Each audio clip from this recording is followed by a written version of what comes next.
அஸ்ஸலாமு அலைக்கும் வரஹ்மத்துல்லாஹி வபரகாத்துஹு. வாங்க ஃப்ரெண்ட்ஸ், இன்றைக்கி மதியம் லஞ்ச் பார்க்கலாம்.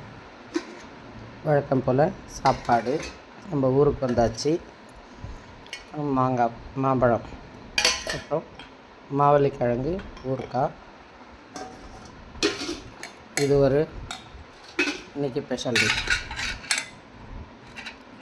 இது வெண்டைக்காய் பொரியல். இந்த வெண்டைக்காய் பொரியலில் என்ன ஸ்பெஷல் கேட்டால், நம்ம கொள்ளு பொடி போட்டு செஞ்சுருக்கோம்.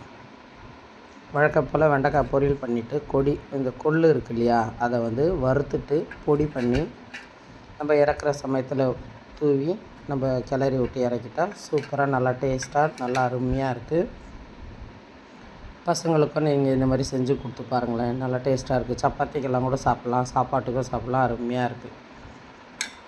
அப்புறம் குழம்பு நம்ம மரத்தில் காய்ச்ச முருங்கைக்காய், மாங்காய் போட்டு புளி ஊற்றாமல் குழம்பு வச்சுருக்கேன். அவ்வளோதான் குழம்பு. நீங்களும் செஞ்சு பாருங்கள். வாங்க சாப்பிட. எல்லோரும் நலமாக இருக்க வேண்டும் என்ற துவா என்னை பேருக்காகவும் பேச்சுக்காகவும் கேட்கலங்க. ஏன்னா நானும் ஒரு காலத்தில் பிள்ளையால் கஷ்டப்பட்டு இருந்தேன்.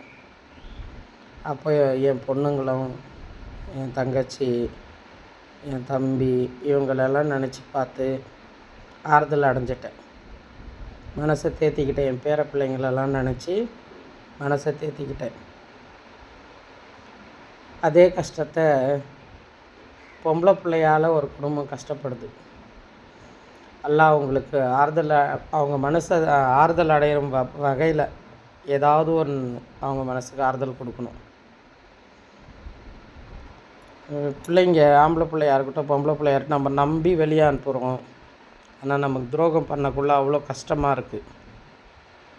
நம்புகிறோம், வேண்டாம், நம்பிக்கையை கெடுத்துறாதீங்க.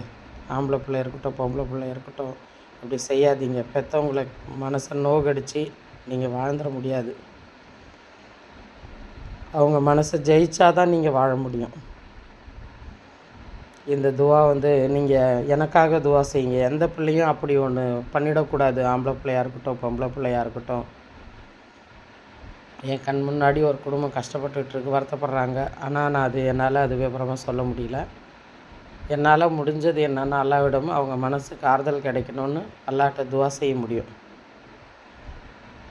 நீங்களும் எனக்காக துவா செய்யுங்க. பிடிச்சிருந்தால் லைக் பண்ணுங்கள், ஷேர் பண்ணுங்கள், கமெண்ட் பண்ணுங்கள், பெல் பட்டனை தட்டி விடுங்க ஃப்ரெண்ட்ஸ். எல்லா புகழும் அல்லாஹ் ஒருவனுக்கே. சாந்தியும் ஸலவாத்தும் நபி ஸல்லல்லாஹு அலைஹி வஸல்லம் மீது உண்டாகட்டும். அஸ்ஸலாமு அலைக்கும் வரஹ்மத்துல்லாஹி வபரகாத்துஹு. ஜஸாக்கல்லாஹ்.